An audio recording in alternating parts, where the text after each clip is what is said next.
cuddly Dudley. Dudley loved to play. He loved to play, jumping, diving, and splashing. But most of all, Dudley loved to play all by himself. The trouble was, Dudley was such a lovely, cuddly penguin that whenever his brother and sisters found him on his own, they just couldn't resist having a huddle and a waddle and a cuddle with him. "Go away," Dolly would say. "Leave me alone." "We can't," came the reply. "You're just too cuddly, Dudley." "I'm fed up with all your cuddling and waddling and cuddling," said Dolly one day. "I'm gonna find a place where I can play all by myself." And off he went. He waddled and he toddled for many, many miles, until, quite by chance, he found a little wooden house that looked perfect for a penguin, and it seemed to be empty. "At last," said Dolly, "a house of my own, a place where I can jump around all day without being disturbed." Just then there came a rap, tap, tap at the little wooden door. "It's us," said two of Dolly's sisters. "We followed your waterprints. Can we come in?" "No, you certainly can't," said Dolly. "I'm very busy, and I don't want to be disturbed. So please go away." And they shut the little wooden door and was alone once more. "At last," said Dolly, "a house of my own, a place where I can splash around all day without being—" Just then there came a rap, tap, tap at the little wooden door. "It's us," said his brother and sisters. "We followed your waterprints. Can we come in and—" "No, no, no, no, no, you certainly can't," said Dolly. "I don't want to huddle and waddle and cuddle.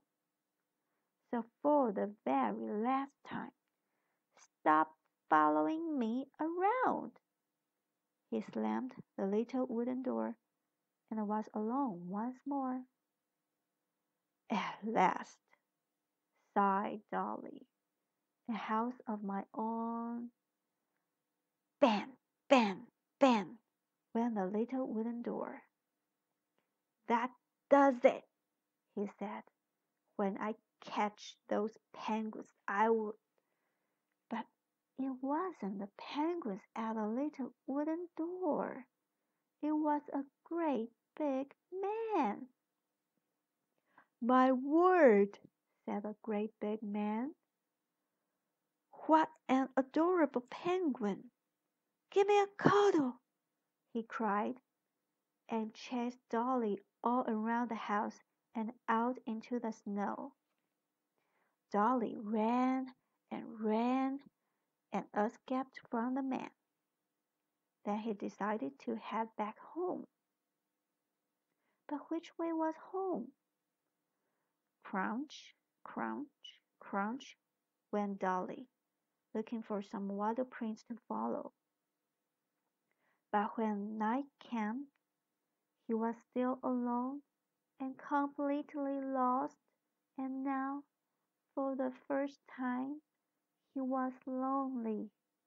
He climbed a hill to get a better view, and at the top he saw an enormous orange moon with hundreds of tiny sparkling stars huddled all around it. "Excuse me," said a penguin from the foot of the hill. "Have you finished being alone yet? We wondered, now that you are back, if you wouldn't mind, whether we could— It's just that you're so, so—" "Cuddle!" shouted Dolly, and they bounced down the hill as fast as they could. Then Dolly and all of his brothers and sisters had the best cuddling, waddling, cuddling session that they'd ever had until "Give me a cuddle," said a great big man out of the blue.